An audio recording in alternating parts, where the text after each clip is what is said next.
everyone, this is Alan here.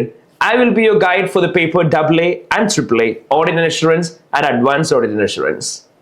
So basically, paper AA Audit and Assurance പേപ്പറിലേക്ക് വന്നു കഴിയുമ്പോഴത്തേനും നമുക്കറിയാം പല കാര്യങ്ങളും നമ്മൾ focus ചെയ്യാനായിട്ടുണ്ട് before attending the exam. And as part of that, in this session, we will be handling decoding examiner's report. So എന്താണ് examiner's report എന്ന് നമുക്കറിയണം before decoding that. So basically, examiner's report എന്താണെന്ന് ചോദിച്ചു കഴിഞ്ഞാൽ ഓരോ അറ്റംപ്റ്റിലെ ACC എക്സാംസ് കഴിഞ്ഞതിന് ശേഷവും ACCയുടെ examiners തന്നെ ഒരു റിപ്പോർട്ട് പബ്ലിഷ് ചെയ്യും. പ്രീവിയസ് അറ്റംപ്റ്റിലെ സ്റ്റുഡൻസിന്റെ പെർഫോമൻസ് എന്തൊക്കെയായിരുന്നു, അവർ വീക്കർ ആയിട്ടാണോ പെർഫോം ചെയ്തത്, അതോ കൂടുതൽ അവർ എക്സ്പെക്ട് ചെയ്തതിനേക്കാളും ബെറ്റർ ആയിട്ട് പെർഫോം ചെയ്തോ, എക്സാമിനേഴ്സ് ഈ പെർഫോമൻസിൽ സാറ്റിസ്ഫൈഡ് ആണോ, ACC സാറ്റിസ്ഫൈഡ് ആണോ, ഈ കാര്യങ്ങളൊക്കെ ആയിരിക്കും എക്സാമിനേഴ്സ് റിപ്പോർട്ടിൽ പറയുന്നുണ്ടാവുക. സോ എക്സാമിനേഴ്സ് റിപ്പോർട്ടിന്റെ കോർ പർപ്പസ് എന്താണ് എന്ന് ചോദിച്ചു കഴിഞ്ഞിട്ടുണ്ടെങ്കിൽ സ്റ്റുഡൻസ് ഏതൊക്കെ ഏരിയയിലാണോ വീക്കറായിട്ട് പെർഫോം ചെയ്തത് അത് ഏതൊക്കെയാണെന്ന് കൺവേ ചെയ്താൽ മാത്രമായിരിക്കും അവർക്ക് കൂടുതൽ പ്രോപ്പർലി പിന്നീട് പെർഫോം ചെയ്യാൻ പറ്റുക. അപ്പൊ ഏതൊക്കെ ഏരിയയിലാണോ വീക്കറായിട്ട് പെർഫോം ചെയ്തത് അവിടെ എന്തൊക്കെ ചേഞ്ചസ് സ്റ്റുഡൻസ് കൊണ്ടുവരണം, അതേപോലെ തന്നെ എന്തൊക്കെ മിസ്റ്റേക്സ് ഇനി സ്റ്റുഡൻസ് റിപ്പീറ്റ് ചെയ്യാൻ പാടില്ല, മെയിൻലി അവോയ്ഡ് ചെയ്യേണ്ട കാര്യങ്ങൾ എന്തൊക്കെയാണ് എക്സാമിനർ നിങ്ങളുടെ അടുത്ത് നിന്ന് കൂടുതൽ എക്സ്പെക്ട് ചെയ്യുന്നത്, ഇങ്ങനെയുള്ള ഓരോ കാര്യങ്ങളും എക്സാമിനേഴ്സ് റിപ്പോർട്ടിൽ പറഞ്ഞിട്ടുണ്ടാവും. And I can assure U examiners report ഏറ്റവും ഡീറ്റെയിൽഡ് ആയിട്ട് തന്നെ ആയിരിക്കും നമ്മൾ ഇവിടെ ഡീകോഡ് ചെയ്യുന്നുണ്ടാവുക. അതുകൊണ്ട് തന്നെ നമ്മുടെ സെഷന്റെ ലെങ്ത് കുറച്ച് കൂടുതലാണ്. So we have splitted the total session into 2 videos and this will be the part 1 and will be having one separate part 2 video as well. And അതിൻ്റെ അകത്തായിരിക്കും നമ്മൾ half of the portions discuss ചെയ്യുക.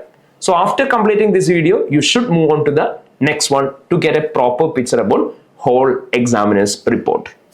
And let's start with it.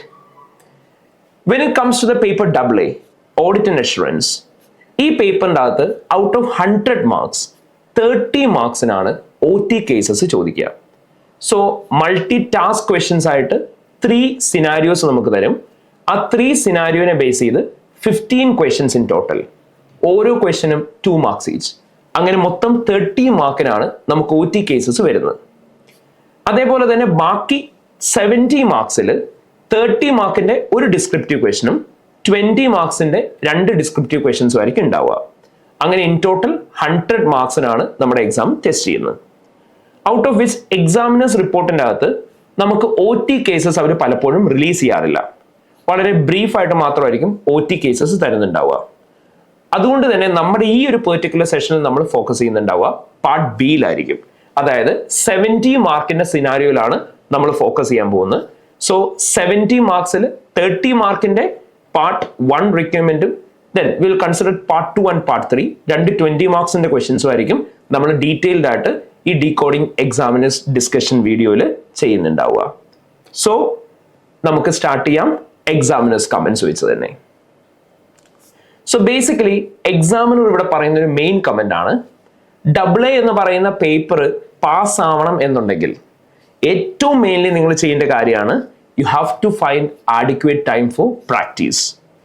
നമുക്ക് ഏറ്റവും properly knowledge part ആദ്യമേ മനസ്സിലാക്കണം. അതായത് AA കുറേ തിയറിറ്റിക്കൽ ഏരിയാസ് ഉണ്ട്. ഈ തിയറിറ്റിക്കൽ ഏരിയാസിലുള്ള നോളജ് നമ്മൾ ആദ്യമേ അക്വയർ ചെയ്യാണ് ഫസ്റ്റ് ചെയ്യേണ്ടത്. ആ നോളജ് ഉണ്ടായിക്കഴിഞ്ഞാൽ രണ്ടാമതും ചെയ്യണം ഈ നോളജ് എങ്ങനെ ക്വസ്റ്റ്യൻസിലേക്ക് അപ്ലൈ ചെയ്യാൻ പറ്റും എന്നുള്ളത് നമുക്ക് മനസ്സിലാക്കണം. അതിന് വേണ്ടിയിട്ട് നിങ്ങൾ ഏറ്റവും പ്രോപ്പർലി ക്വസ്റ്റ്യൻസ് എഴുതി തന്നെ പ്രാക്ടീസ് ചെയ്യണം. വായിച്ച് പഠിച്ചുകൊണ്ട് AA ഒരിക്കലും ബെനിഫിറ്റ് ഉണ്ടാവില്ല. നമ്മൾ ഓരോ ആൻസേഴ്സും എഴുതി തന്നെ പഠിക്കണം. എങ്കിൽ മാത്രമായിരിക്കും നമുക്ക് ഫൈനൽ എക്സാമിനും അത് ബെനിഫിഷ്യലായി മാറുന്നത്. സോ കാൻഡിഡേറ്റ്സിന്റെ ആപ്ലിക്കേഷൻ ലെവൽ നോളജ് ആയിരിക്കും എക്സാമിന് ടെസ്റ്റ് ചെയ്യുന്നുണ്ടാവുക.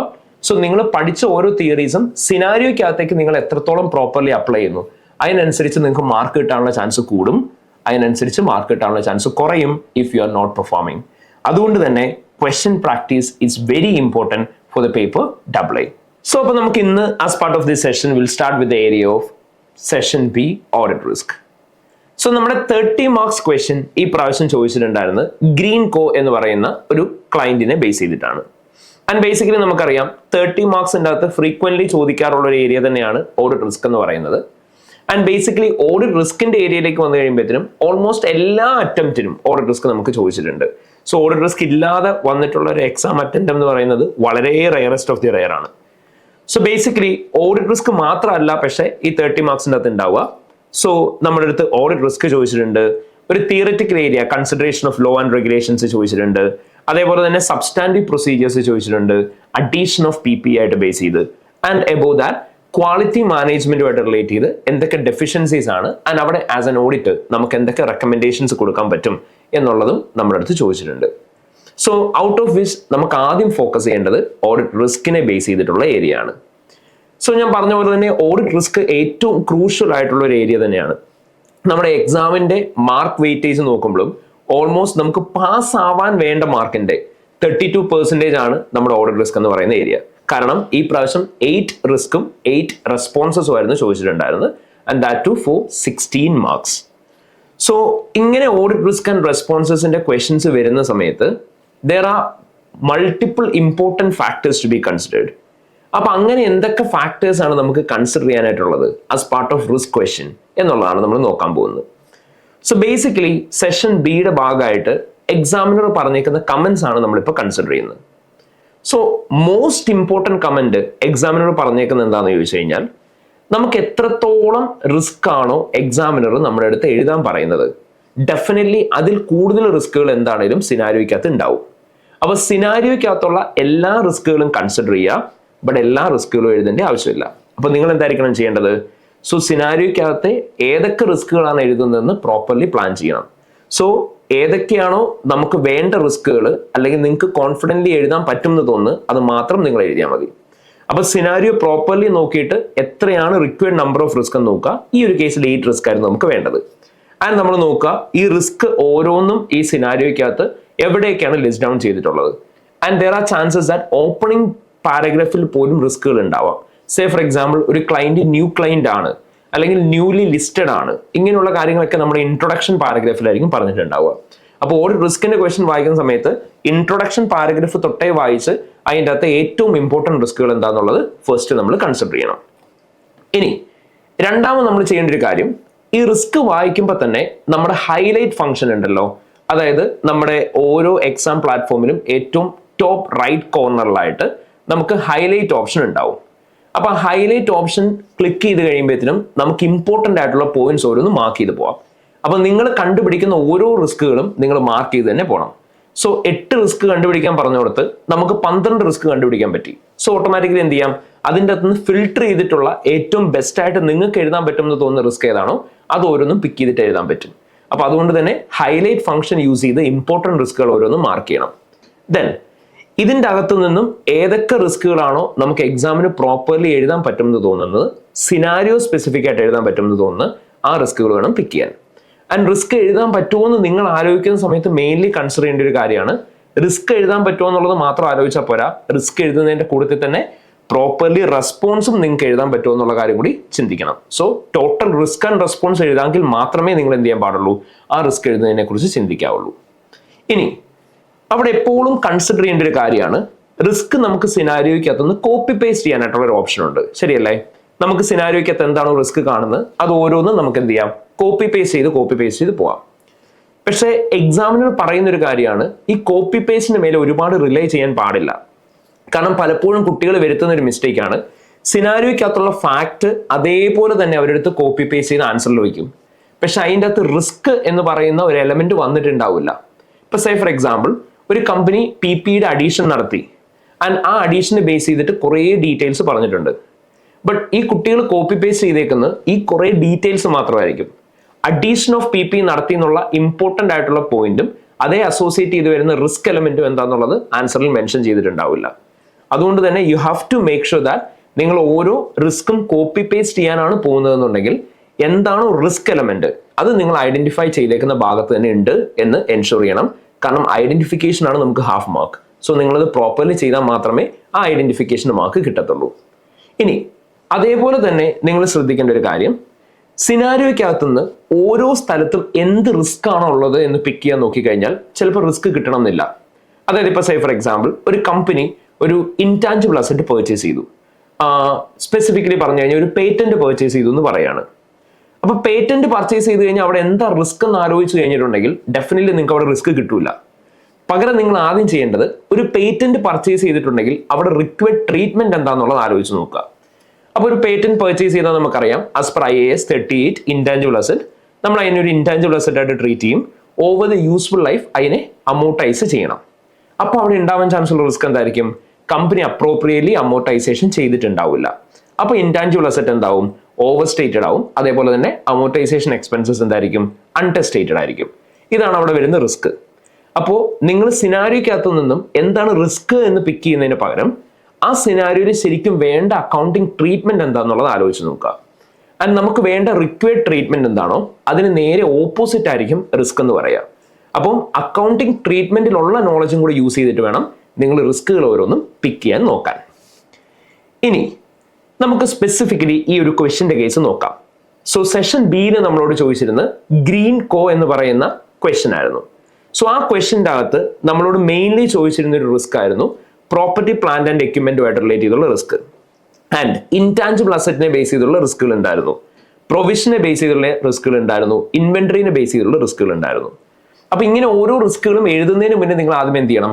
ഇവിടെ റിക്വയർഡ് ട്രീറ്റ്മെന്റ് എന്താണെന്നുള്ള ആലോചിച്ച് നോക്കുക. നമുക്കറിയാം PPനെ ബേസ് ചെയ്തുള്ള റിസ്ക് ആണ്. IAS 16 പ്രകാരമുള്ള ട്രീറ്റ്മെന്റ് വെച്ചിട്ട് വേണം നമ്മൾ എഴുതാൻ. ഇൻടാഞ്ചിബിൾ അസറ്റ് ആണല്ലോ IAS 38 വരും, പ്രൊവിഷൻ ആണെങ്കിൽ IAS 37 വരും, ഇൻവെന്ററി ആണെന്നുണ്ടെങ്കിൽ IAS 2 വരും. അപ്പൊ ഇങ്ങനെ റിക്വയർഡ് ട്രീറ്റ്മെന്റ് എന്താണ് ഈ സ്റ്റാൻഡേർഡുകൾ പ്രകാരം എന്ന് ആലോചിച്ച് നോക്കുക. ആൻഡ് അതിന് കൗണ്ടർ ആയിട്ട് വേണം നമ്മൾ റിസ്ക് പറയാൻ. സോ ഈ ഒരു രീതിയിൽ ഫിനാൻഷ്യൽ റിപ്പോർട്ടിങ്ങിനുള്ള നോളജ് പ്രോപ്പർലി യൂസ് ചെയ്തിട്ട് വേണം ഓരോ റിസ്ക്കും റെസ്പോൺസും എഴുതി പോവാൻ. ഇനി പലപ്പോഴും നമ്മൾ ഇനി ശ്രദ്ധിക്കേണ്ട ഒരു മെയിൻ കാര്യമാണ്, എക്സാമിനർ നമുക്ക് ഓൾറെഡി റേഷ്യോസ് ചിലപ്പോൾ സിനാരിയോയ്ക്കകത്ത് തന്നിട്ടുണ്ടാവും, അല്ലെങ്കിൽ ചിലപ്പോൾ നമ്മുടെ അടുത്ത എക്സാമിനർ റേഷ്യോസ് കാൽക്കുലേറ്റ് ചെയ്യാൻ പറയുന്നുണ്ടാവും.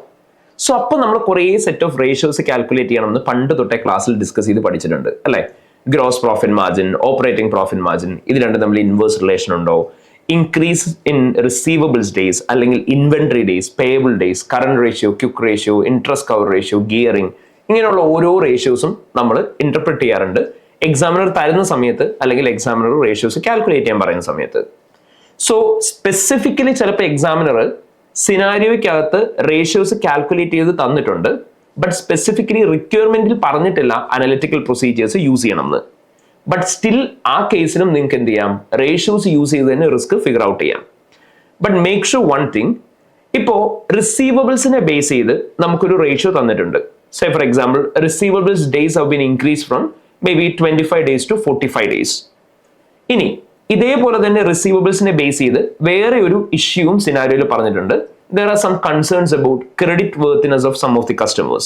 കുറച്ച് കസ്റ്റമേഴ്സ് പൈസ തരുമോ എന്നുള്ള കാര്യത്തിൽ കമ്പനിക്ക് ഡൗട്ട് ഉണ്ട് എന്നുള്ള കാര്യവും പറയുന്നുണ്ട്.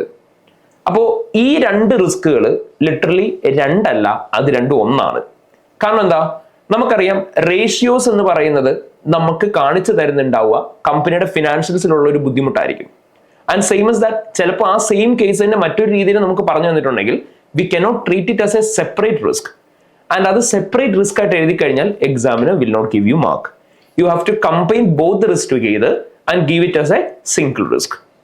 അപ്പൊ നമ്മൾ അവിടെ ഇങ്ങനെയായിരിക്കും റിസ്കിന്റെ ഐഡന്റിഫിക്കേഷൻ പാർട്ട് എഴുതി പോകുന്നുണ്ടാവുക. Receivables days have been increase from 25 days to 45 days.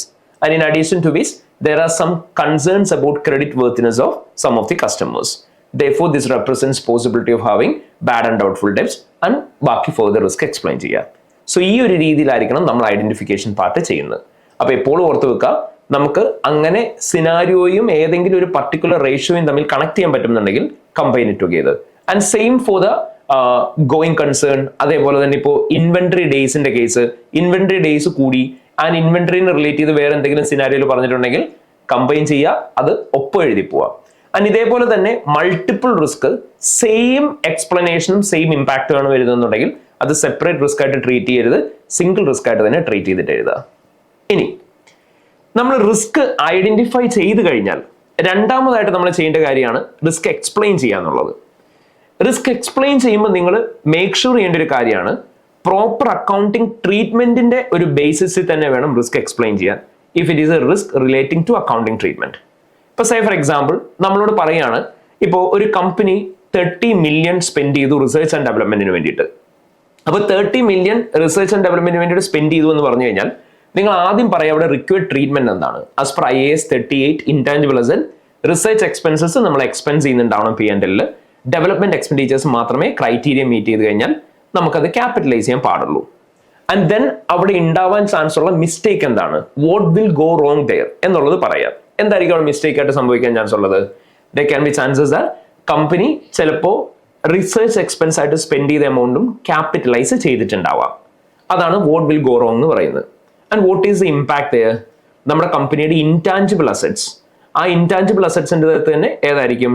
നമ്മുടെ ഡെവലപ്മെന്റ് കോസ്റ്റ് ഓവർ സ്റ്റേറ്റഡ് ആയിരിക്കും. അതേപോലെ തന്നെ റിസർച്ച് എക്സ്പെൻസസ് എന്തായിരിക്കും? അണ്ടർ സ്റ്റേറ്റഡ് ആയിരിക്കും. സോ ഇങ്ങനെ സ്പെസിഫിക് ആയിട്ട് തന്നെ നമ്മൾ എക്സ്പ്ലെയിൻ ചെയ്യുന്നുണ്ടാവണം.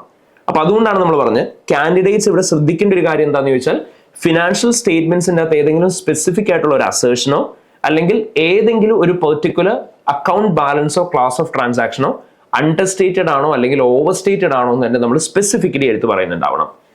വെറുതെ നമ്മൾ it may lead to misstatement in financial statements മാത്രം എഴുതിയിട്ട് കാര്യമില്ല. ഫിനാൻഷ്യൽ സ്റ്റേറ്റ്മെന്റ്സിൻ്റെ അകത്ത് എവിടെയാണ് ആ മിസ്റ്റേക്ക് സ്ട്രൈക്ക് ആവുന്നതെന്ന് തന്നെ നമ്മൾ കൃത്യമായിട്ട് സ്പെസിഫിക്കലി മെൻഷൻ ചെയ്യണം. ഇനി റിസ്ക് നമ്മൾ എക്സ്പ്ലെയിൻ ചെയ്യുന്ന സമയത്ത് നമ്മൾ പറഞ്ഞു സ്പെസിഫിക് ആയിട്ടുള്ള ഏരിയ തന്നെ മെൻഷൻ ചെയ്ത് എഫ്എസിൻ്റെ അകത്ത് അത് എവിടെയാണ് അഫക്ട് ചെയ്യുന്നതെന്ന് പറയണം എന്ന് പറഞ്ഞു. ആൻഡ് എക്സാമിനർ ഈ പ്രാവശ്യത്തെ എക്സാമിൽ നിന്ന് തന്നെ പറഞ്ഞേക്കുന്ന ഒരു എക്സാമ്പിൾ ആണ് അവിടെ. In respect of the issue relating to refurbishment of retail stores, only noting non-current assets or asset could be overstated would not be awarded credit. An appropriate explanation in this instance would be property, plant and equipment could be overstated. നമ്മൾ പറയാണ് ഇവിടെ ഒരു refurbishment of retail സ്റ്റോഴ്സിനെ കുറിച്ച് പറഞ്ഞിട്ടുണ്ടായിരുന്നു. അപ്പോൾ refurbishment of retail സ്റ്റോഴ്സിനെ കുറിച്ച് പറഞ്ഞ സമയത്ത് അവിടെ കുറച്ച് മിസ്റ്റേക്സ് ഉണ്ടാവാനുള്ള പോസിബിലിറ്റിനെ കുറിച്ച് സിനാരിയോക്കകത്ത് പറഞ്ഞിട്ടുണ്ട്. അപ്പം it may lead to overstatement of അല്ലെങ്കിൽ understatement of non current assets എന്ന് പറഞ്ഞു കഴിഞ്ഞാൽ മാർക്ക് തരില്ല എന്നാണ് അവർ പറയുന്നത്. കാരണം എന്താ? ഇവിടെ റീഫർബിഷ്മെന്റ് ഓഫ് റീറ്റെയിൽ സ്റ്റോർ എന്ന് പറയുമ്പോൾ അവിടെ ഏത് അസറ്റാ വരിക? നോൺ കറന്റ് അസറ്റ് എന്നുള്ള ജനറൽ പറഞ്ഞാൽ പോരാ, പകരം സ്പെസിഫിക്കലി PPE തന്നെ അണ്ടർ സ്റ്റേറ്റഡ് ആവോ അല്ലെങ്കിൽ ഓവർ സ്റ്റേറ്റഡ് ആവോ എന്ന് പറയണം. അപ്പോൾ നോൺ കറന്റ് അസറ്റ്സ് എന്നുള്ള ടേമിന് പകരം PPE എന്നുള്ള ടേം തന്നെ യൂസ് ചെയ്താലേ അവർ മാർക്ക് തരുള്ളൂ. അതുപോലെ തന്നെ ഇപ്പോൾ ഒരു പേറ്റന്റിന്റെ അക്വിസിഷനെ കുറിച്ച് ക്വസ്റ്റ്യൻ പറയാണ്. അവിടെ it may lead to overstatement of intangible asset എന്ന് പറഞ്ഞിട്ട് കാര്യമില്ല. പേറ്റന്റ് എന്ന് പറയുന്ന ഇൻടാഞ്ചിബിൾ അസറ്റ് ഓവർ സ്റ്റേറ്റഡ് ആവും തന്നെ സ്പെസിഫിക്കലി എടുത്ത് പറയണം. അങ്ങനെയാണെങ്കിൽ മാത്രമേ എക്സാമിനർ മാർക്ക് തരുള്ളൂ എന്നാണ് പറഞ്ഞത്. ഇനി എക്സാമിനേഴ്സ് കമന്റ് ആണ് ഈ പ്രാവശ്യത്തെ റിസ്ക് എക്സ്പ്ലെയിൻ ചെയ്ത സമയത്ത് ഉണ്ടായിരുന്ന ഇൻഅപ്രോപ്രിയേറ്റ് ആയിട്ടുള്ള എക്സ്പ്ലനേഷൻസ് എന്തൊക്കെയാണെന്നാണ് എക്സാമിനർ പറഞ്ഞേക്കുന്നത്. So first of all, candidate focus their explanation of advertising expenditure risk on how intangible assets should be amortized. Instead, the risk actually relates to an overstatement of intangible asset as the expenditure have to be expensed. In addition, for loan risk, some candidates incorrectly believe that needing a loan mean that going concern risk arises. This is not the case, so no credit will be awarded. അപ്പൊ നമ്മുടെ അടുത്ത് പറയാണ് രണ്ട് mistake ഈ recent നടന്ന നമ്മുടെ June എക്സാമിൽ students വരുത്തിയ രണ്ട് മിസ്റ്റേക്കിനെ കുറിച്ചാണ് പറഞ്ഞത്. ഒന്ന്, ക്വസ്റ്റനിൽ പറഞ്ഞിട്ടുണ്ടായിരുന്നു അഡ്വർടൈസിങ് എക്സ്പെൻസ് ഇൻടാഞ്ചിബിൾ അസറ്റ് ആയിട്ട് ട്രീറ്റ് ചെയ്തു എന്ന്.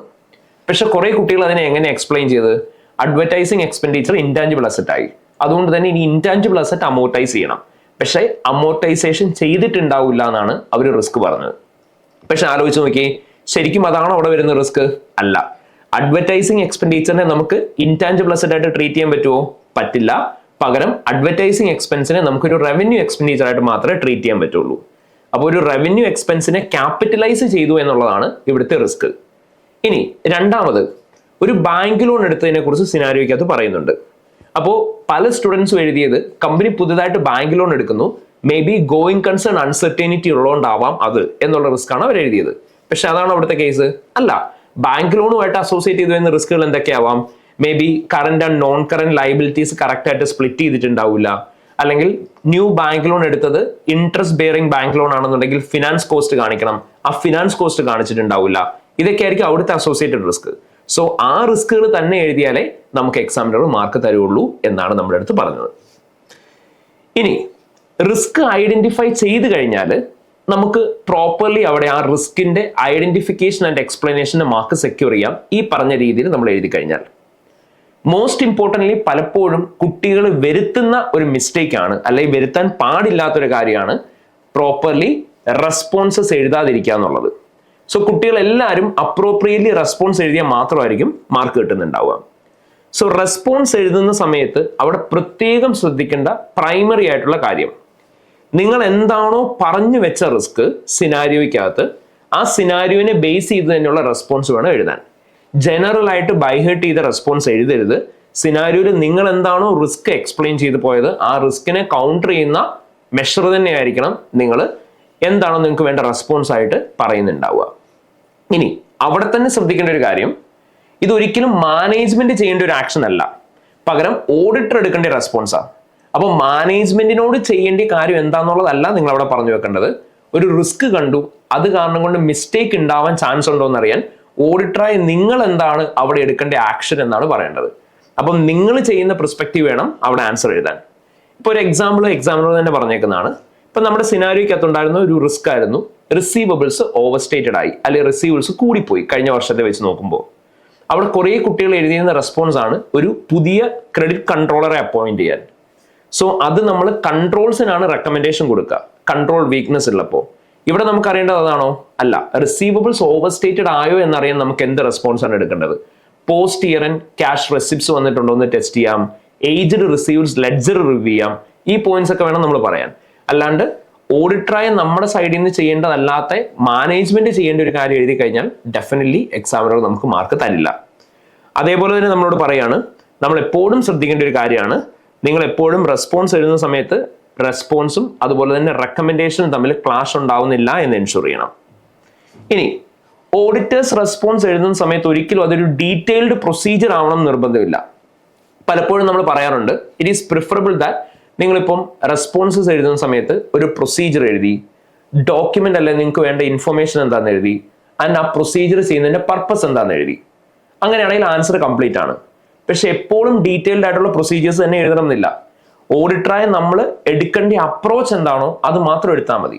അതായത് ഒരു റിസ്ക് കണ്ടു, ആ റിസ്കിന്റെ കേസിൽ ഓഡിറ്ററായി നമ്മൾ എന്താണോ നമ്മൾ എടുക്കേണ്ട ആക്ഷൻ അത് പറഞ്ഞാൽ മതി. ഇപ്പൊ സേ ഫോർ എക്സാമ്പിൾ ഒരു ന്യൂ ക്ലൈന്റ് ആണെന്ന് പറഞ്ഞു, അവിടെ നമ്മൾ പറയുന്ന റിസ്ക് എന്തായിരിക്കും? ഡിറ്റക്ഷൻ റിസ്ക് ഉണ്ടാവാൻ ചാൻസ് ഉണ്ട്. കാരണം ഓഡിറ്ററായി നമുക്ക് ക്ലൈന്റിന്റെ അക്കൗണ്ടിങ് ബാലൻസിനെ കുറിച്ചോ ട്രാൻസാക്ഷനെ കുറിച്ചോ ഒന്നും നോളജ് ഉണ്ടാവില്ല എന്നുള്ളതായിരിക്കും നമ്മൾ റിസ്ക് പറയാം. അപ്പൊ അവിടെ പ്രൊസീജിയർ അല്ല എഴുതേണ്ടത്, അവിടെ ഒരു റെസ്പോൺസ് ആണ് എഴുതേണ്ടത്. അവിടെ എഴുതേണ്ട റെസ്പോൺസ് എന്തായിരിക്കും? ഓഡിറ്റർ ഒരു സഫീഷ്യന്റ്ലി എക്സ്പീരിയൻസ്ഡ് ആയിട്ടുള്ള ഓഡിറ്റ് ടീമിനെ തന്നെ യൂസ് ചെയ്യണം. ആൻഡ് ഈ audit team proper time spend ചെയ്യുന്നുണ്ടാവണം എൻറ്റിറ്റിനെ കുറിച്ച് അണ്ടർസ്റ്റാൻഡ് ചെയ്യാനും അതേപോലെ തന്നെ അവിടുത്തെ ഉള്ള റിസ്കുകൾ എന്തൊക്കെയാണെന്നുള്ള അസസ് ചെയ്യാനും. അപ്പൊ ഇതായിരിക്കണം നമുക്ക് അവിടെ വേണ്ട റെസ്പോൺസ്. അപ്പൊ അതുകൊണ്ടാണ് നമ്മൾ പറഞ്ഞത് ഡീറ്റെയിൽഡ് പ്രൊസീജിയർ വേണമെന്നില്ല, പകരം നമ്മൾ എന്ത് ചെയ്താൽ മതി? പ്രോപ്പർ റെസ്പോൺസ് എന്താണോ ആ റെസ്പോൺസ് എന്ന് പറയുന്ന ഓഡിറ്ററിന്റെ ആക്ഷൻ ആയിട്ട് കാണിച്ചാൽ മതി. സോ അങ്ങനെയാണെന്നുണ്ടെങ്കിൽ ഓട്ടോമാറ്റിക്കലി നിങ്ങൾക്ക് മാർക്ക് കിട്ടും. But make sure that whenever you give a response it should be adequately be enough to address the risk which you have given. So ഈ ഒരു രീതിയിലായിരിക്കണം ഓഡിറ്റേഴ്സ് റെസ്പോൺസിന്റെ ആൻസേഴ്സ് നിങ്ങൾ എഴുതുന്നുണ്ടാവുക. ആൻഡ് ഇവിടെ നമ്മൾ പറഞ്ഞേക്കുന്ന കുറച്ച് എക്സാമ്പിൾസ് ആണ് റെസ്പോൺസസിന്റെ. ഇപ്പോൾ ഫസ്റ്റ് വൺ നമ്മൾ പറഞ്ഞു discuss with the management. So ഒരു ചില സ്റ്റുഡൻസ് എഴുതുന്നതാണ് ഡിസ്കസ് വിത്ത് മാനേജ്മെന്റ്. എന്താണ് ഡിസ്കസ് ചെയ്യേണ്ടതെന്നില്ല, അത് എന്തിനാണ് ഡിസ്കസ് ചെയ്യേണ്ടതെന്നില്ല. സോ ഇപ്പോൾ അവിടെ കമ്പനി ഒരു പ്രൊവിഷൻ ക്രിയേറ്റ് ചെയ്തിട്ടുണ്ടെന്ന് പറഞ്ഞു, 10,000 rupees പ്രൊവിഷൻ ആണ് ക്രിയേറ്റ് ചെയ്തേക്കുന്നത്, റിഡൻഡൻസി പ്രൊവിഷൻ ആണെന്ന് പറഞ്ഞു. Discuss with management. എന്താ ഡിസ്കസ് ചെയ്യേണ്ടത് എന്ന് എഴുതിയിട്ടില്ലെങ്കിൽ മാർക്ക് കിട്ടുമോ? ഡെഫിനറ്റ്ലി ഇല്ല.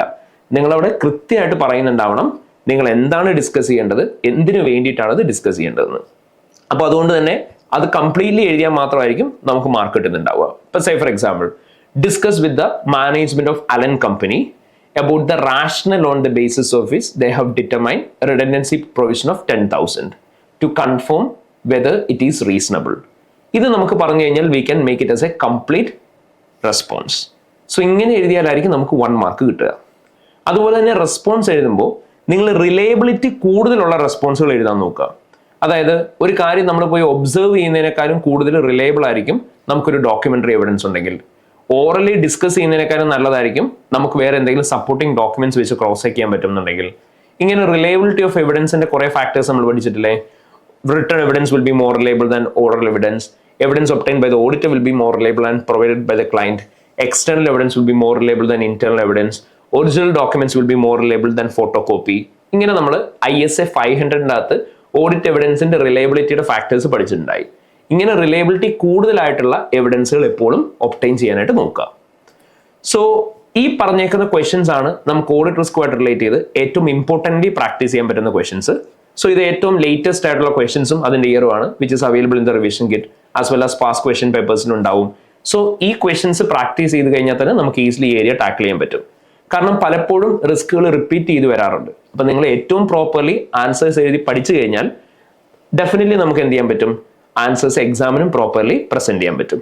Make sure that you are practicing in the practice platform itself, അല്ലെങ്കിൽ സിസ്റ്റം യൂസ് ചെയ്ത് തന്നെ പ്രാക്ടീസ് ചെയ്യുക. കാരണം നമുക്ക് വായിച്ച് പഠിക്കുക എന്നുള്ളത് ഒരിക്കലും പോസിബിൾ അല്ല. ഞാൻ നേരത്തെയും പറഞ്ഞു അത്. കാരണം നമ്മൾ ഓരോ ആൻസേഴ്സും എഴുതി പഠിച്ചു കഴിഞ്ഞാൽ നമുക്ക് അറിയാൻ പറ്റും എത്ര ടൈം എടുക്കും ഓരോ ആൻസേഴ്സും എഴുതാൻ. സോ ടൈം മാനേജ്മെന്റിന് നമുക്ക് ഈക്വൽ ഇമ്പോർട്ടൻസ് കൊടുക്കാൻ പറ്റും ക്വസ്റ്റ്യൻ പ്രാക്ടീസ് ചെയ്യുമ്പോൾ തന്നെ. അതുകൊണ്ട് തന്നെ ഏറ്റവും പ്രോപ്പർലി ഈ ക്വസ്റ്റ്യൻസ് എഴുതി തന്നെ പ്രാക്ടീസ് ചെയ്യാനായിട്ട് നോക്കുക. സോ ഈ ഒരു രീതിയിലായിരിക്കും നമുക്ക് ഓഡിറ്റ് റിസ്കുമായിട്ട് റിലേറ്റ് ചെയ്തുള്ള ക്വസ്റ്റ്യൻസ് വരിക. സോ അപ്പോൾ ഇനി നമ്മൾ നോക്കാൻ പോകുന്നത് it's next question from the same Green company.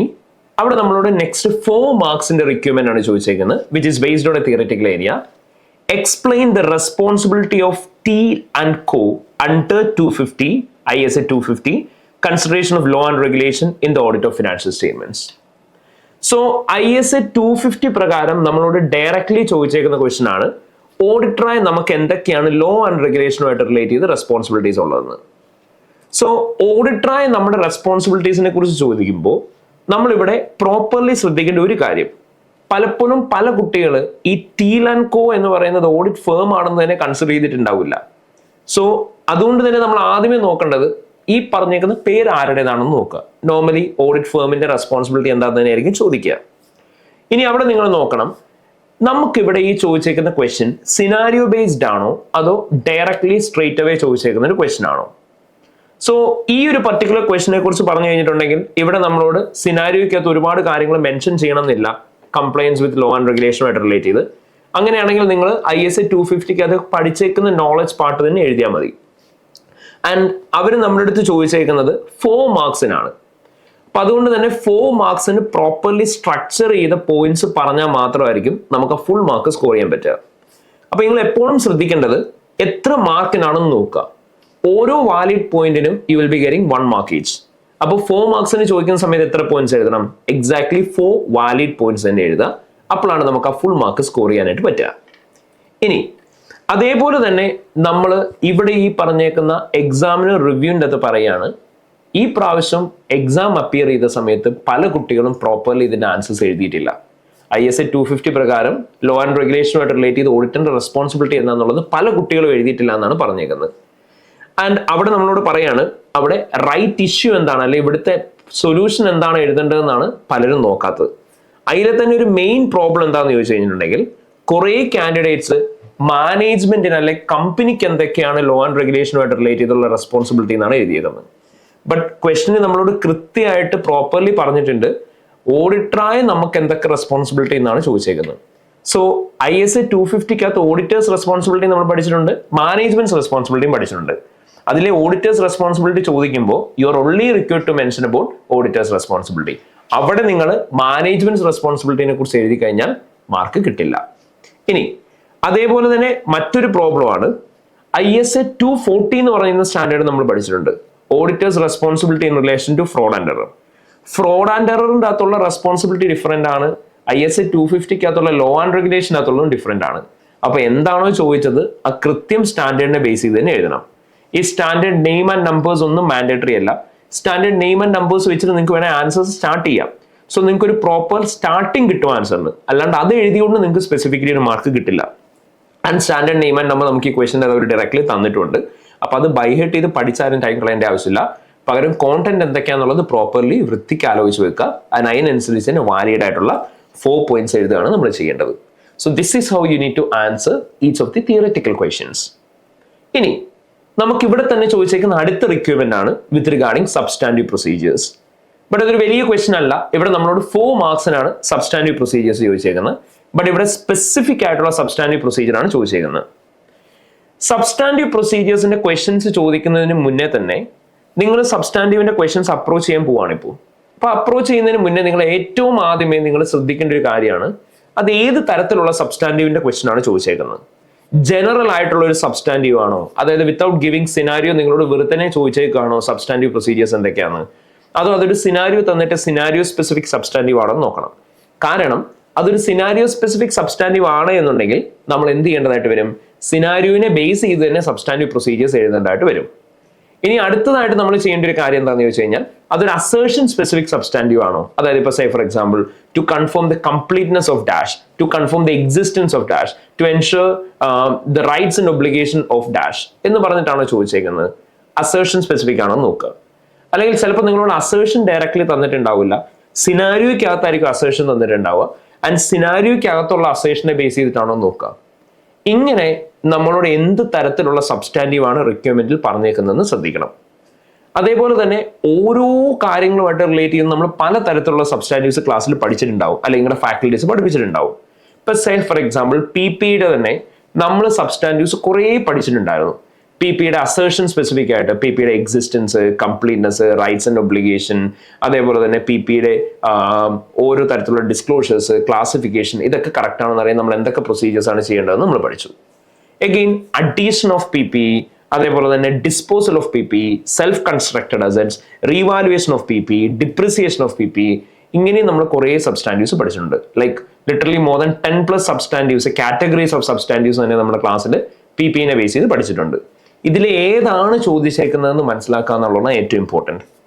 ഇപ്പോൾ ഈ എക്സാമിന് നമ്മുടെ അടുത്ത് ചോദിച്ചിട്ടുള്ളത് describe the substantive procedure which T&Co should perform in order to obtain sufficient appropriate audit evidence in respect of addition to Green Company's PP ആണ്.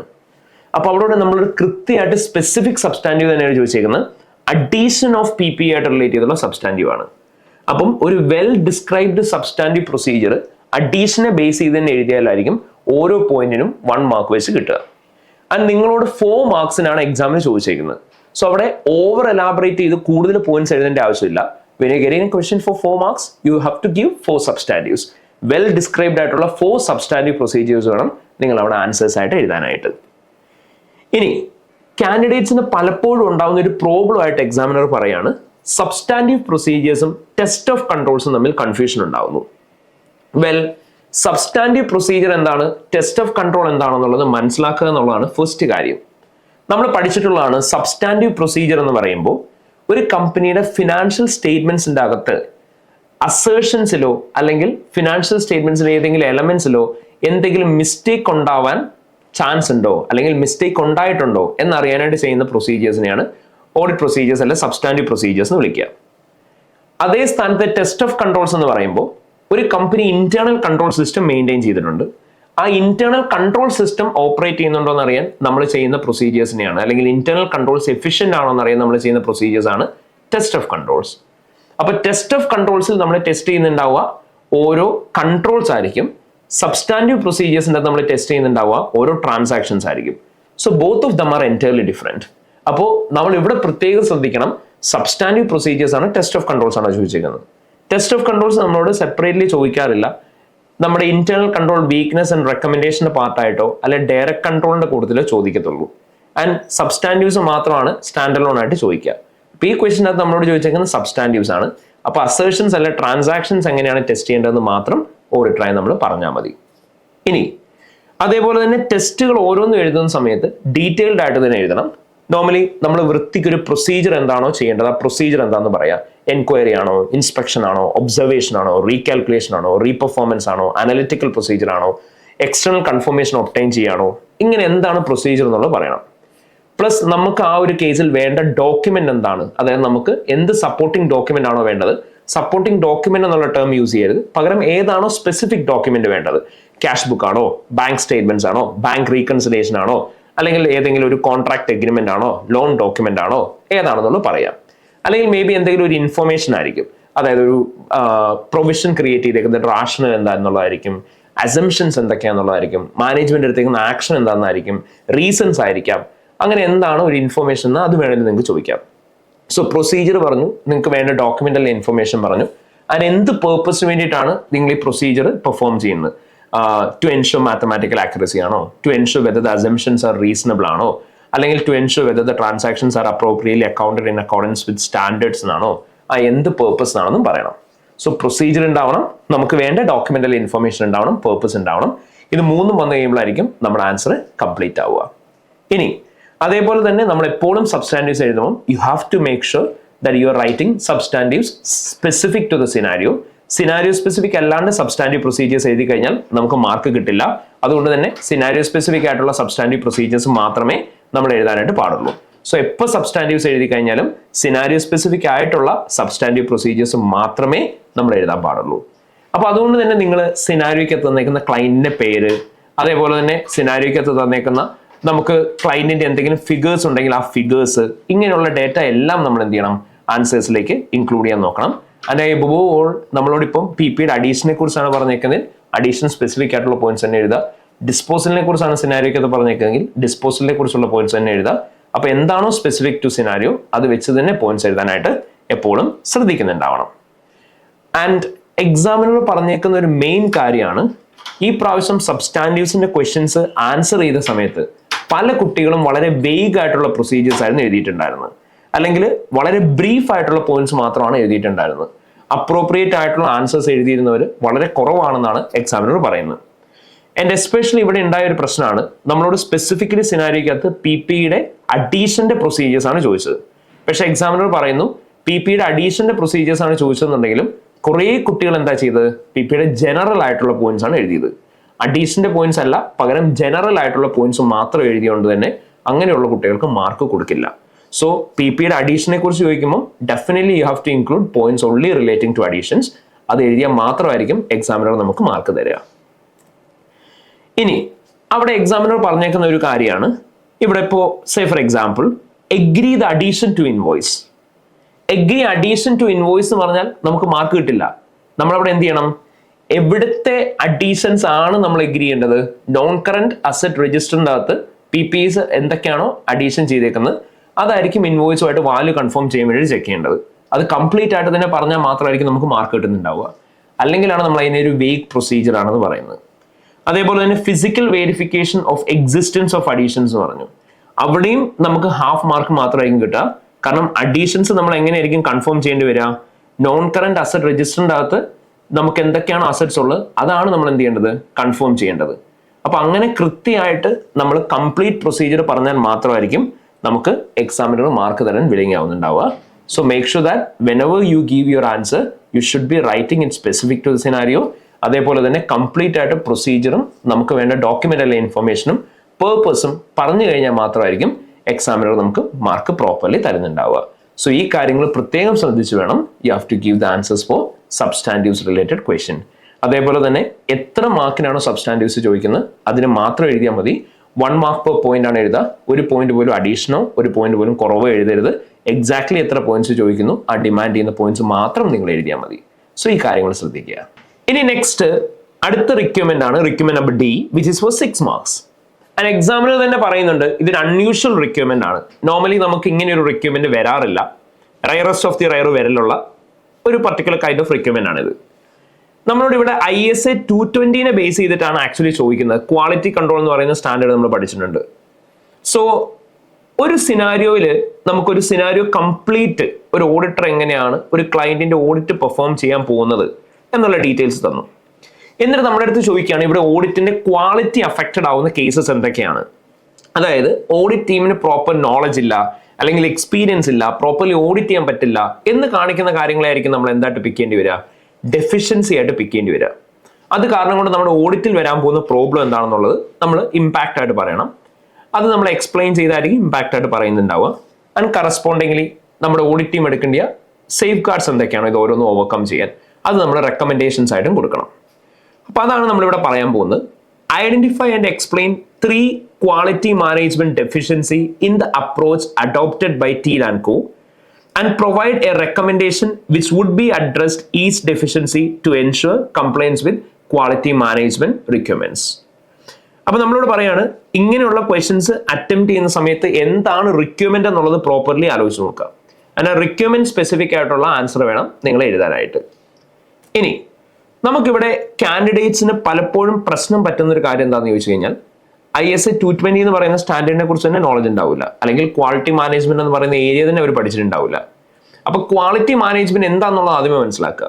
Quality management എന്ന് പറഞ്ഞാൽ ഒരു ഓഡിറ്റ് എൻഗേജ്മെന്റ് പ്രോപ്പർ ക്വാളിറ്റിയോട് കൂടിയിട്ട് തന്നെ ചെയ്യാൻ വേണ്ടിയിട്ട് ഓഡിറ്റ് ടീം അല്ലെങ്കിൽ engagement team എന്തൊക്കെ കാര്യങ്ങൾ ചെയ്യണം എന്നാണ് ക്വാളിറ്റി മാനേജ്മെന്റ് സ്റ്റാൻഡേർഡിനകത്ത് പഠിക്കുന്നത്, അല്ലെങ്കിൽ നമ്മൾ പഠിച്ചിട്ടുണ്ട് ഓൾറെഡി.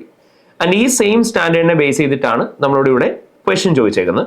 അപ്പൊ നിങ്ങൾക്ക് ഈ സ്റ്റാൻഡേർഡിലുള്ള നോളജ് വേണം നിങ്ങൾ സിനാരിയോയിലേക്ക് അപ്ലൈ ചെയ്യാൻ. എന്നിട്ട് ആ നോളജിന്റെ ബേസിസിൽ സിനാരിയോയ്ക്കകത്ത് നിന്ന് കിട്ടിയ ഡേറ്റയും വെച്ചിട്ട് വേണം നിങ്ങൾ ആൻസർ എഴുതാൻ. ആൻഡ് ഇങ്ങനെയാണ് ആ മാർക്കിംഗ് സ്കീം നമുക്ക് വരിക. അതായത് ഓരോ ഡെഫിഷ്യൻസീസും സിനാരിയോയ്ക്കകത്ത് ഐഡന്റിഫൈ ചെയ്യുന്നതിന് നമുക്ക് ഹാഫ് മാർക്ക് കിട്ടും. ആൻഡ് ഈ പർട്ടിക്കുലർ സിനാരിയോയ്ക്കകത്ത് നമ്മൾ ഐഡന്റിഫൈ ചെയ്ത ഡെഫിഷ്യൻസി എങ്ങനെയാണ് നമ്മുടെ ഓഡിറ്റിനെ അഫക്ട് ചെയ്യുന്നത് എന്ന് നമ്മൾ പറയുന്നത് കാരണം കൊണ്ട് will be getting another half mark. So just അത് ഐഡന്റിഫൈ മാത്രമേ ചെയ്തുള്ളൂ, പ്രോപ്പർലി നമ്മൾ അതിന്റെ എക്സ്പ്ലനേഷൻ കൊടുത്തിട്ടില്ലെങ്കിൽ ആകെ ഹാഫ് മാർക്കേ കിട്ടുള്ളൂ. ആൻഡ് എന്താണോ നമുക്ക് അവിടെ ഈ പറയുന്ന ഡെഫിഷ്യൻസി ഓവർകം ചെയ്യാൻ വേണ്ടിയിട്ട് വേണ്ട റെക്കമെൻഡേഷൻ, ആ റെക്കമെൻഡേഷൻ കൊടുക്കുന്നതിന് 1 മാർക്ക് കിട്ടും. സോ ഇൻ ടോട്ടൽ 2 മാർക്ക് ആയിരിക്കും നമുക്കൊരു ഡെഫിഷ്യൻസി ആൻഡ് റെക്കമെൻഡേഷൻ, അതായത് ഒരു പോയിന്റിനെ ബേസ് ചെയ്ത് എഴുതുന്നതിന് കിട്ടുന്നുണ്ടാവുക. ഇനി എക്സാമിനർ പറയുന്നൊരു കാര്യമാണ്, നിങ്ങൾ ലൈൻ ബൈ ലൈൻ വായിച്ച് നോക്കണം, എന്നിട്ട് കോമൺ സെൻസ് യൂസ് ചെയ്യുക. നിങ്ങളോട് ഒരുപാട് നോളജ് പാർട്ട് ഒന്നും യൂസ് ചെയ്യാൻ പറയുന്നില്ല, നിങ്ങൾ വെറും കോമൺ സെൻസ് യൂസ് ചെയ്യുക. എന്നിട്ട് നിങ്ങൾക്ക് നോക്കുക ഓഡിറ്റിൻ്റെ അകത്ത് ഇവർ ഓഡിറ്റ് ചെയ്യുന്നതിനെ കുറിച്ച് പറഞ്ഞേക്കുന്നതിൽ എവിടെയൊക്കെയാണ് പ്രശ്നങ്ങൾ ഉള്ളതായിട്ട് നിങ്ങൾക്ക് തോന്നുന്നത്, അതെങ്ങനെയാണ് നമ്മുടെ ഓഡിറ്റിനെ അഫക്ട് ചെയ്യുന്നത് എന്നുള്ളത് കോമൺ സെൻസ് യൂസ് ചെയ്ത് തന്നെ നിങ്ങൾ എക്സ്പ്ലെയിൻ ചെയ്താൽ മതി എന്നാണ് എക്സാമിനർ പറയുന്നത്. ആൻഡ് സിനാരിയോയ്ക്കകത്ത് ഇവിടെ നമ്മളോട് പറയാണ് 3 ഡെഫിഷ്യൻസീസ് ആണ് ചോദിച്ചതെന്നുണ്ടെങ്കിൽ അതിൽ കൂടുതൽ ഡെഫിഷ്യൻസീസ് ഉണ്ടാവും. അപ്പോൾ എല്ലാ ഡെഫിഷ്യൻസീസ് നിങ്ങൾ എഴുതണ്ട, നിങ്ങൾക്ക് പിക്ക് ചെയ്തിട്ട് ഏറ്റവും നല്ലപോലെ പ്രസന്റ് ചെയ്യാൻ പറ്റും എന്ന് തോന്നുന്ന ഡെഫിഷ്യൻസീസ് ഏതൊക്കെയാണോ ആ ഡെഫിഷ്യൻസീസ് മാത്രം നിങ്ങൾ എഴുതിയാൽ മതി. ഇനി അതേപോലെ തന്നെ ഡെഫിഷ്യൻസീസ് ഐഡന്റിഫൈ ചെയ്താൽ മാത്രം പോരാ, നമ്മളോട് പറഞ്ഞു അത് എന്തുകൊണ്ടാണ് ഡെഫിഷ്യൻസി ആയെന്ന് പ്രോപ്പർലി എക്സ്പ്ലെയിൻ ചെയ്യണം. ആൻഡ് എക്സ്പ്ലനേഷനും കൂടെ അപ്രോപ്രിയറ്റ്ലി കൊടുത്താൽ മാത്രമായിരിക്കും നമുക്ക് മാർക്ക് കിട്ടുന്നുണ്ടാവുക. ഓഡിറ്റ് അപ്രോച്ചിനെ അത് എങ്ങനെ അഫക്ട് ചെയ്യും, നമ്മുടെ ഓഡിറ്റിന്റെ ക്വാളിറ്റിനെ എങ്ങനെ അഫക്ട് ചെയ്യും എന്നുള്ളത് നിങ്ങൾ എക്സ്പ്ലെയിൻ ചെയ്യണം. ആൻഡ് നമ്മളോട് പറയാണ് പ്രോപ്പർലി അവിടെ ഇൻകറക്റ്റ് ആയിട്ടുള്ള ഓഡിറ്റ് ഒപ്പീനിയൻ കൊടുക്കാൻ പറ്റില്ല, അല്ലെങ്കിൽ അത് മിസ്റ്റേറ്റ്മെന്റ്സ് കണ്ടുപിടിക്കാൻ പറ്റില്ല എന്നുള്ളത് മാത്രം നിങ്ങൾ പറഞ്ഞു വെച്ചാൽ പോരാ, അതെങ്ങനെയാണ് പറ്റാത്തത് എന്നുള്ളതും കൂടി ഡീറ്റെയിൽഡ് ആയിട്ട് തന്നെ എക്സ്പ്ലെയിൻ ചെയ്യണം. ഒരു എക്സാമ്പിൾ ഇവിടെ പറഞ്ഞിട്ടുണ്ട്, for the deficiency of juniors missing audit planning meeting, this can lead to risk of team members not understanding or identifying audit risk facing green company. അതായത് ഗ്രീൻ കമ്പനിയുടെ ഓഡിറ്റിന്റെ സമയത്ത് ജൂനിയേഴ്സ് എന്ത് ചെയ്യുന്നില്ല, ഓഡിറ്റ് പ്ലാനിങ്ങിന് മീറ്റിംഗ് നടക്കുമ്പോൾ അത് attend ചെയ്യുന്നില്ല എന്ന് question പറയാണ്. അപ്പൊ അവരത് അറ്റൻഡ് ചെയ്തിട്ടില്ല എന്തായിരിക്കും പറ്റുക, അറ്റൻഡ് ചെയ്തിട്ടില്ലെങ്കിൽ ഓഡിറ്റ് റിസ്ക് പിക്ക് ചെയ്യാൻ വേണ്ടിയിട്ട് ഇവർ പോകുന്ന സമയത്ത് എന്തൊക്കെയാണ് റിസ്കുകൾ ഈ കമ്പനി അഫക്ട് ചെയ്യുന്നതെന്ന് അവർക്ക് മനസ്സിലാക്കാൻ പറ്റില്ല. അത് കാരണം കൊണ്ട് അവർക്കൊരു പ്രോപ്പർ മിസ്റ്റേക്ക് എന്താണ് സിനാരിയോയ്ക്കകത്ത് ഉണ്ടാവാൻ ചാൻസ് ഉള്ളത്, അല്ലെങ്കിൽ ഓഡിറ്റ് ചെയ്യുന്ന സമയത്ത് ഉണ്ടാവാൻ ചാൻസ് ഉള്ളതെന്ന് ഐഡന്റിഫൈ ചെയ്യാൻ പറ്റില്ല. അതാണ് അവിടുത്തെ ഇംപ്ലിക്കേഷൻ. അപ്പം ലോജിക്കലി ആലോചിച്ച് നോക്കുക, planning meeting team members attend ചെയ്തിട്ടില്ലെങ്കിൽ എന്ത് പറ്റും? അപ്പോൾ പ്ലാനിംഗ് മീറ്റിംഗിന് സമയത്ത് സംസാരിക്കുന്ന കാര്യങ്ങളെ കുറിച്ച് അവർക്ക് മനസ്സിലാവില്ല. പിന്നീട് ഈ സെയിം കാര്യങ്ങൾ ഓഡിറ്റിൽ നമ്മൾ നോക്കേണ്ടി വരുമ്പോൾ അവർക്ക് എങ്ങനെയാണ് നോക്കേണ്ടതെന്ന് അറിയുന്നുണ്ടാവില്ല. ഇതാണ് നിങ്ങൾ ഓൺ വേർഡ്സിൽ എക്സ്പ്ലെയിൻ ചെയ്യേണ്ടത്. ഇനി ഇവിടെ 1 മാർക്ക് ആയിരിക്കും നിങ്ങൾ ഡീറ്റെയിൽഡ് ആയിട്ടുള്ള ഒരു പ്രൊസീജിയർ എഴുതുമ്പോൾ നിങ്ങൾക്ക് കിട്ടുന്നുണ്ടാവുക. അവിടെ നമ്മൾ പറഞ്ഞ പോലെ തന്നെ ഡെഫിഷ്യൻസി ഐഡന്റിഫൈ ചെയ്യണം, അത് കറക്റ്റ് ആയിട്ട് തന്നെ എക്സ്പ്ലെയിൻ ചെയ്യണം. ഇവിടെ ഒരു റെക്കമെൻഡേഷൻ കൊടുക്കുന്ന സമയത്ത് നിങ്ങൾ എപ്പോഴും ശ്രദ്ധിക്കേണ്ടത്, റെക്കമെൻഡേഷൻ കൊടുക്കുമ്പോൾ എന്താണോ നമ്മൾ അവിടെ ഫേസ് ചെയ്യുന്ന ഇഷ്യൂ, ആ ഡെഫിഷ്യൻസി എങ്ങനെ ഓവർകം ചെയ്യാം ഓഡിറ്റ് ടീമിന് എന്നുള്ളതാണ് നമ്മുടെ അവിടുത്തെ റെക്കമെൻഡേഷൻ. സാധാരണ നമ്മൾ റെക്കമെൻഡേഷൻസ് ഡെഫിഷ്യൻസീസിന് കൊടുക്കാറുള്ള ആർക്കാണ്, മാനേജ്മെന്റിനാണ്. ഇവിടെ നമ്മൾ റെക്കമെൻഡേഷൻ കൊടുക്കുന്ന ആർക്കാണ്, ഓഡിറ്റ് ടീമിനാണ്. അതാണ് ഇവിടെയുള്ള മേജർ ഡിഫറൻസ്. ആൻഡ് അവിടെ എക്സാമിനർ നമ്മളോട് പറഞ്ഞേക്കാണ് ഒരു വെൽ സ്ട്രക്ചേർഡ് ആൻസർ എങ്ങനെയായിരിക്കും വരിക. ഇപ്പൊ സിനാരിയോയ്ക്കകത്ത് പറഞ്ഞിട്ടുണ്ട് ഓഡിറ്റ് ടീം എഡ്യൂക്കേഷൻ ഇൻസ്റ്റിറ്റ്യൂഷൻസ് മാത്രമേ ഓഡിറ്റ് ചെയ്തിട്ടുള്ളൂ ഇതുവരെ. പക്ഷെ നമ്മളോട് കൃത്യമായിട്ട് ഓപ്പണിംഗ് പാരഗ്രാഫിൽ തന്നെ ക്ലയന്റിന്റെ ബിസിനസ് എന്താണെന്നുള്ളത് പറയുന്നുണ്ടാവും. ഈ ക്ലയന്റ് റീറ്റെയിൽ ആൻഡ് മാനുഫാക്ചറിങ് സെക്ടറിലാണ് വർക്ക് ചെയ്യുന്നത്. അപ്പോൾ റീറ്റെയിൽ ആൻഡ് മാനുഫാക്ചറിങ് സെക്ടറിൽ വർക്ക് ചെയ്യുന്ന ഒരു ക്ലയന്റിന്റെ ഓഡിറ്റ് ചെയ്യാൻ ചെന്നേക്കുന്ന നമ്മുടെ ഓഡിറ്റ് ടീം അവർക്ക് എഡ്യൂക്കേഷൻ ഇൻസ്റ്റിറ്റ്യൂഷൻസ് മാത്രം ഓഡിറ്റ് ചെയ്ത് പരിചയമുള്ളവരാണ്. അപ്പൊ ഇതാണ് നമുക്ക് ഐഡന്റിഫിക്കേഷൻ പാർട്ട് വഴി കണ്ടുപിടിക്കാൻ പറ്റുക. ഇനി നമ്മളത് എക്സ്പ്ലെയിൻ ചെയ്യണം, അത് എന്തുകൊണ്ടാണ് ഡെഫിഷ്യൻസി ആവുന്നത്, എന്തുകൊണ്ട് അത് ഡെഫിഷ്യൻസി ആവുന്നത്. നമുക്ക് പറയാം lack of experience in retail and manufacturing industry ഉണ്ടായി കഴിഞ്ഞാൽ എന്ത് പറ്റും, മിസ്റ്റേറ്റ്മെന്റ്സ് ഐഡന്റിഫൈ ചെയ്യാൻ പറ്റില്ല, അല്ലെങ്കിൽ ഓഡിറ്റ് എറേഴ്സ് ഐഡന്റിഫൈ ചെയ്യാൻ പറ്റാണ്ട് വരും. അതുപോലെ തന്നെ അവിടെ നമ്മൾ പറയാണ് റെക്കമെൻഡേഷൻ ആയിട്ട് നമുക്ക് അവിടെ കൊടുക്കാൻ പറ്റുന്നത് എന്തായിരിക്കും, അവിടെ നമുക്ക് പറയാൻ പറ്റും നമ്മൾ ഈ ഒരു എൻഗേജ്മെന്റ് ടീമിനെ മാറ്റി ഒരു സെപ്പറേറ്റ് ന്യൂ എൻഗേജ്മെന്റ് ടീമിന് എന്ത് ചെയ്യണം, ഈ ഒരു പർട്ടിക്കുലർ വർക്ക് ഏൽപ്പിക്കണം. നമ്മുടെ എൻഗേജ്മെന്റ് ഫേമിൽ തന്നെയുള്ള നമ്മുടെ ഒരു പ്രോപ്പർ എക്സ്പീരിയൻസ്ഡ് ആയിട്ടുള്ള എൻഗേജ്മെന്റ് ടീം മെമ്പേഴ്സിനെ വേണം ഇതിലേക്ക് അലോക്കേറ്റ് ചെയ്യാൻ. അതിന് വേണ്ടിയിട്ട് പുതിയ ടീം എടുക്കണം എന്നുള്ളതാണ് നമുക്ക് കൊടുക്കാൻ പറ്റുന്ന റെക്കമെൻഡേഷൻ. അതാണ് പറഞ്ഞേക്കുന്നത്, assign a different audit team with experience in retail or manufacturing industry to Green company. അതേ സ്ഥാനത്ത് അവിടെ പുവർലി സ്ട്രക്ചർ ചെയ്തേക്കുന്ന ആൻസർ ആയിട്ട് പറയാണ്, ഇപ്പൊ ഡെഫിഷ്യൻസി ആയിട്ട് അവർ പിക്ക് ചെയ്തിട്ടുണ്ടാവുക audit team has only audited education institutions. പക്ഷെ ഇംപ്ലിക്കേഷൻ അവർ പറയുന്നില്ല, അവർ പറയാണ് ദിസ് കുഡ് ബി പ്രോബ്ലമാറ്റിക്. എങ്ങനെയാണ് പ്രോബ്ലമാറ്റിക് എന്ന് എക്സ്പ്ലെയിൻ ചെയ്യുന്നില്ല. അപ്പൊ നമുക്ക് മാർക്ക് കിട്ടുമോ? ഇല്ല. ആൻഡ് അവർ കൊടുക്കുന്നത് ജസ്റ്റ് വേഗ് ആയിട്ടുള്ള റെക്കമെൻഡേഷൻ മാത്രമായിരിക്കും. Senior and experienced auditors are required for the audit team. അത് നമ്മൾ പറഞ്ഞിട്ട് കാര്യമുണ്ടോ? ഇല്ല. കാരണം എന്താണ്, നമ്മുടെ ടീം തന്നെ ഇൻഎഫിഷ്യന്റ് ആണെന്ന് പറഞ്ഞിട്ടുണ്ട്. അപ്പൊ അത് തന്നെ റെക്കമെൻഡേഷൻ ആയിട്ട് കൊടുത്താൽ നമുക്ക് മാർക്ക് കിട്ടില്ല. സോ അപ്പൊ ഈ കാര്യങ്ങളാണ് നമ്മൾ പ്രത്യേകം ശ്രദ്ധിക്കേണ്ടത് when we give answers in relation to quality management questions. ഇനി ഇവിടെ റെക്കമെൻഡേഷൻ്റെ അകത്ത് തന്നെ നമ്മളോട് പറയാണ് ഒരു വെൽ സ്ട്രക്ചേർഡ് ആൻസറും ഒരു പുവർലി സ്ട്രക്ചേർഡ് ആൻസറും തമ്മിലുള്ള ഡിഫറൻസ് എന്താണെന്ന് ചോദിച്ചു കഴിഞ്ഞാൽ, ഒരു വെൽ സ്ട്രക്ചേർഡ് ആൻസറിൻ്റെ അകത്ത് എന്തുണ്ടാവും? സ്പെസിഫിക് ഡെഫിഷ്യൻസി ഉണ്ടാവും. അവിടെ അത് എങ്ങനെയാണോ ഇംപ്ലിക്കേഷൻ ഉണ്ടാവുന്നത് അത് കറക്റ്റായിട്ട് എക്സ്പ്ലെയിൻ ചെയ്തിട്ടുണ്ടാവും, റെലവൻറ്റ് റെക്കമെൻഡേഷൻ കൊടുത്തിട്ടുണ്ടാവും. അതേ സ്ഥാനത്ത് ഒരു പുവർലി സ്ട്രക്ചർ ചെയ്ത ആൻസർ ആണെങ്കിലോ വെയ്ഗ് ആയിട്ടുള്ള ഡേറ്റ മാത്രമായിരിക്കും തന്നിട്ടുണ്ടാവുക. അതേപോലെ തന്നെ ഡീറ്റെയിൽഡ് എക്സ്പ്ലനേഷൻസ് കൊടുത്തിട്ടുണ്ടാവില്ല.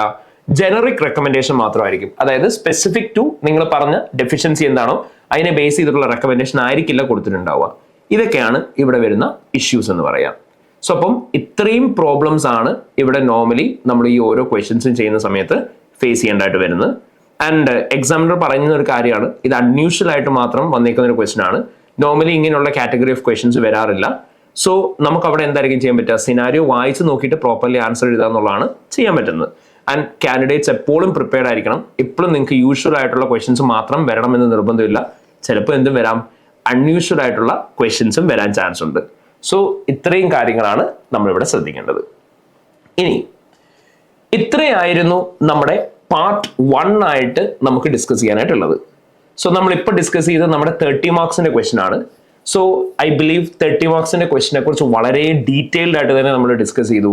എങ്ങനെയാണ് എക്സാമിന് ഇത് പ്രീവിയസ് ടൈം ചോദിച്ചത്, അതായത് നമ്മുടെ മാർച്ച് ആൻഡ് ജൂൺ എക്സാം വിൻഡോയിൽ ചോദിച്ചത്, ആൻഡ് എന്തൊക്കെ കാര്യങ്ങളാണ് ശ്രദ്ധിക്കേണ്ടത്, എക്സാമിനേഴ്സ് സാറ്റിസ്ഫൈഡ് ആയിരുന്നോ അല്ലയോ. ലിറ്ററലി പറഞ്ഞു കഴിഞ്ഞാൽ മിക്ക സ്ഥലത്തും എക്സാമിനേഴ്സ് സാറ്റിസ്ഫൈഡ് അല്ല.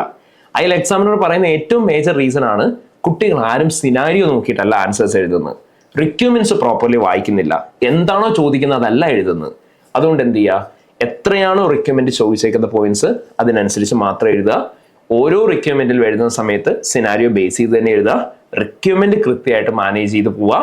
And above all time management okay ആവണം എന്നുണ്ടെങ്കിൽ ഈ കാര്യങ്ങളെല്ലാം വൃത്തിക്ക് ചെയ്ത് കഴിഞ്ഞാൽ ഡെഫിനറ്റ്ലി ടൈം മാനേജ്മെന്റ് ഓക്കെ ആവും. ഇനി നമുക്ക് 2 20 മാർക്സിന്റെ ക്വസ്റ്റ്യൻ്റെ അകത്ത് എന്തൊക്കെയാണ് ചോദിച്ചതെന്നും കൂടി ഡിസ്കസ് ചെയ്യാനുണ്ട്. ആൻഡ് നമ്മൾ ഈ കാര്യങ്ങൾ ഡിസ്കസ് ചെയ്യുന്നുണ്ടാവുക നമ്മുടെ ഒരു സെപ്പറേറ്റ് വീഡിയോ ആയിട്ടായിരിക്കും. So you can watch the next video in our same page, Elan's learning providers page. And ആ വീഡിയോയും കൂടി അറ്റൻഡ് ചെയ്ത് കഴിഞ്ഞാൽ you will get an overall understanding on എന്തൊക്കെയാണ് what it's gonna test in the our upcoming exam, that is for the September session ACCA exams. So എല്ലാവരും ഏറ്റവും properly ആ video കൂടി അറ്റൻഡ് ചെയ്യുക ആൻഡ് ഏറ്റവും നല്ല രീതിയിൽ എക്സാമിന് വേണ്ടിയിട്ട് പ്രിപ്പയർ ചെയ്യുക. All the very best everyone. See you in the next video.